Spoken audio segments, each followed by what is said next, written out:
What if I told you the world you live in, your ideas, your values, even your language, was shaped by a man who died before he hit 33? Sounds insane, right?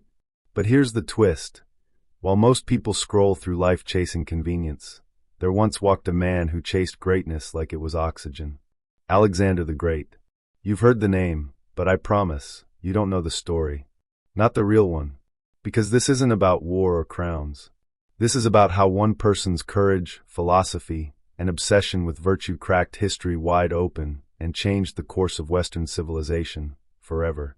Let's be honest, today we glorify comfort. We avoid risk. We've traded legacy for likes. But Alexander? He wasn't waiting for the stars to align. He dragged the stars where he wanted them. He conquered not just lands, but the very limits of human potential.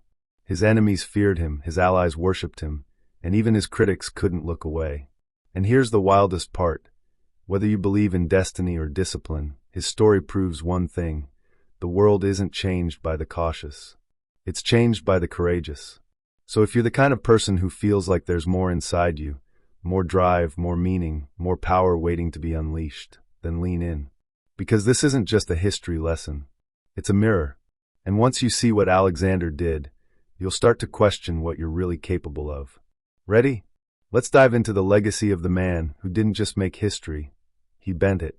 Not every child is born under the weight of greatness. Alexander came into the world in Pella, the proud capital of Macedonia, as the son of King Philip II and Queen Olympias. But royalty wasn't the only thing written in his blood. Rumor had it he was the son of Zeus himself. Yeah, you heard that right. People truly believed he was touched by the divine. That myth, that aura, it shaped the way he saw himself, not just as a prince, but as a hero destined to shift the course of history. Sounds heavy? It was. But he carried it with a kind of virtuous confidence you don't see every day. And then there was his education. You'd think a future king would be trained in war, strategy, and political maneuvering. And he was. But the real kicker? His personal tutor was none other than Aristotle. That's like being homeschooled by Socrates on steroids. Their sessions weren't just lessons, they were mind-expanding journeys through philosophy, ethics, courage, and what it means to live a life of virtue. If you ever wondered what kind of mindset builds an empire, start with Aristotle's Nicomachean Ethics or Politics. Those books are a roadmap to becoming your own kind of hero. Alexander didn't just grow up learning how to rule, he was groomed to reshape the world. While other kids his age were throwing stones, he was reading Homer's Iliad like it was a sacred script. He didn't play games, he studied legends. He didn't wait for greatness to knock, he hunted it down with purpose. And maybe that's the takeaway here. You don't need to be born in a palace to build something legendary. But you do need to train your mind like a warrior trains his sword. Because what came next would demand a level of courage few could ever muster. When Alexander was just 20, life threw him into the fire. His father, King Philip II, was assassinated, a brutal shock that could have shattered a lesser man. But not him. While the kingdom whispered doubts and enemies crept from the shadows, Alexander did what any true hero does. He stood tall. With courage that didn't shake and a heart already sculpted by philosophy, he claimed the throne without blinking. 20 years old.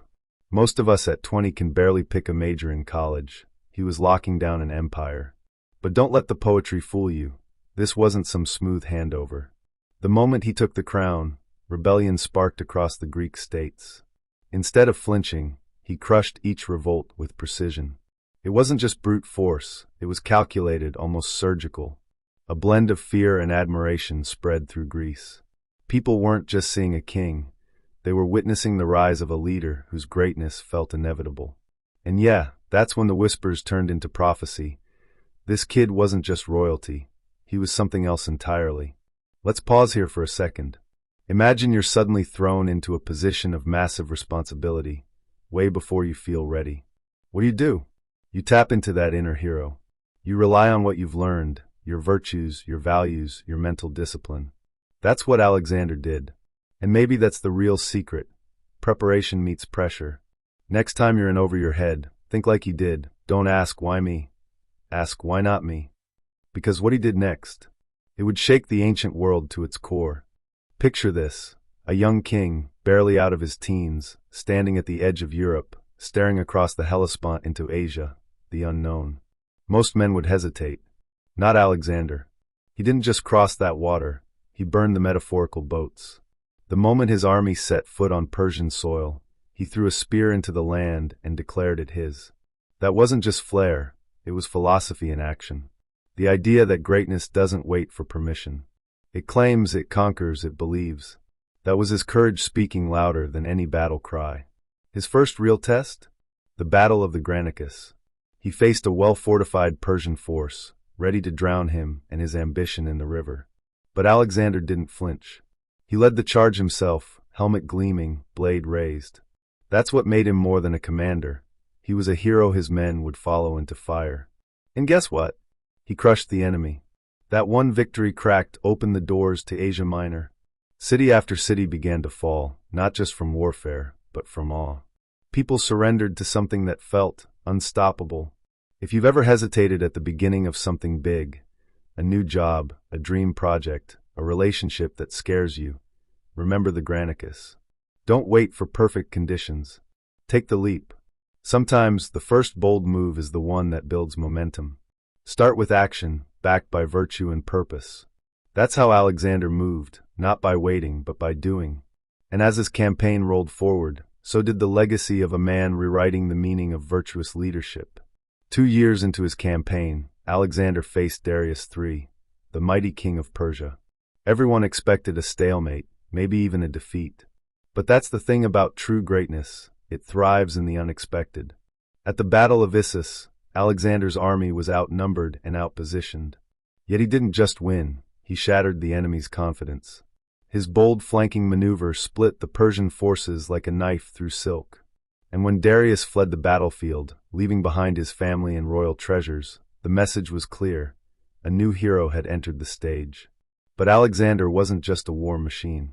He understood the power of symbols, of myth, of legacy. When he marched into Egypt, he didn't conquer, he liberated. The Egyptians, tired of Persian rule, welcomed him like a divine figure. And here's where it gets poetic. He founded Alexandria, a city that would become a lighthouse of philosophy, science, and art for centuries. This wasn't just about land. This was about planting seeds of virtue across civilizations. Seeds that still bloom today in every library, every school, every place where ideas live. Think about that for a second. When was the last time you did something that left a mark, not just for yourself, but for others? It doesn't have to be building a city. It could be writing a book, starting a movement, raising your kid with courage and clarity. Real heroism isn't about noise, it's about impact. And while Alexander kept marching forward, he also built. That's the dual nature of true greatness, destruction with one hand, creation with the other. And next? Oh, what came next would shake the very foundations of empires. Now, this is where the world truly tilted. After chasing Darius across deserts and cities, Alexander faced him one last time at the Battle of Gaugamela. The odds? Insane. The Persian army dwarfed his in both numbers and size.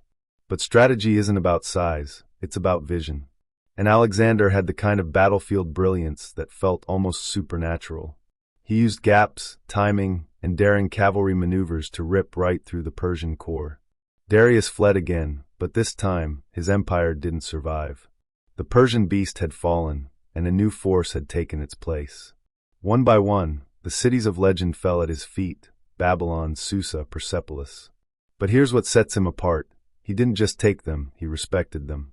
Sure, there was loot and fire and dominance, but there was also admiration. He adopted Persian dress, customs, and leaders into his fold. That's the philosophy talking again, understanding that unity sometimes comes not from erasing the other, but from embracing it. That blend of East and West wasn't just strategy. It was legacy in the making. Ever felt like you're torn between two worlds? Your roots pulling one way, your ambitions another? Alexander was living that tension on a global scale, and instead of choosing sides, he created something new. That's a powerful kind of courage, the courage to build bridges instead of walls, to live out virtue not just in victory, but in how you treat the conquered. But make no mistake, his hunger wasn't satisfied yet, because beyond Persia lay something wilder, stranger, and far more dangerous. By now, Alexander could have stopped. He had everything: land, power, legacy. But greatness doesn't retire. It seeks the edge of the map. So, with his eyes fixed on the unknown, he marched eastward into India. The terrain was brutal, the climate unforgiving, and the cultures completely foreign. But for Alexander, this was another step in a lifelong pursuit of the heroic ideal. At the Battle of the Hydaspes, he faced King Porus, a formidable warrior with elephants and a massive army. The battle was bloody, but once again, Alexander's courage and tactical brilliance led him to victory. What's wild is what happened after the battle. Instead of humiliating Porus, Alexander admired him, honored him, even made him an ally. That's the mark of a virtuous leader, knowing when to dominate and when to elevate. He didn't just conquer people, he turned them into partners. But the cracks were starting to show. His army, tired and homesick, refused to go any further. They had followed their hero to the edge of the world, and now they wanted to go home. Alexander, frustrated but wise, listened. He turned back, but the fire in him hadn't dimmed. Ever felt like your ambition is bigger than the people around you can handle? Like you're pushing towards something only you can see? That's the Alexander energy, that restless drive, that inner philosophy whispering, just a little further. But here's the catch: even heroes have limits. And knowing when to push and when to pause. That's part of the greatness too. His return to Babylon wasn't a retreat, it was a moment of reflection. A breath before fate would deal its final, mysterious hand.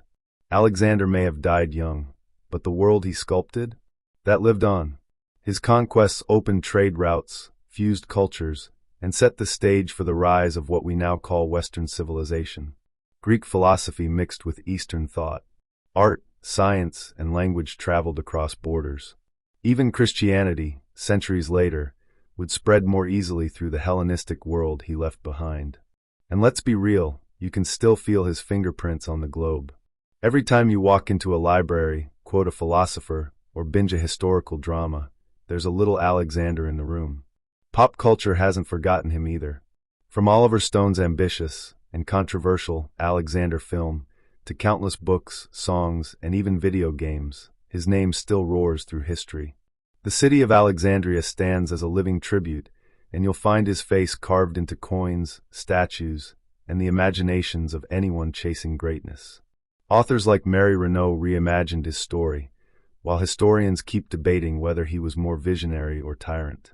That mystery, that blend of light and shadow, is part of what makes him unforgettable. He wasn't just a conqueror, he was a symbol. So, what do we take from all this? That philosophy without action is just noise. That courage without virtue becomes violence. And that greatness, real greatness, isn't about how much you take, but how much you shape. Alexander didn't just build an empire. He sparked a movement of ideas that still guide the modern world. And if one man could do that in just over a decade, well, imagine what you could do in your lifetime. But we'll get there. Because before you rise, you've got to see how the world was saved by one wild, unstoppable soul. Subscribe for more. See you.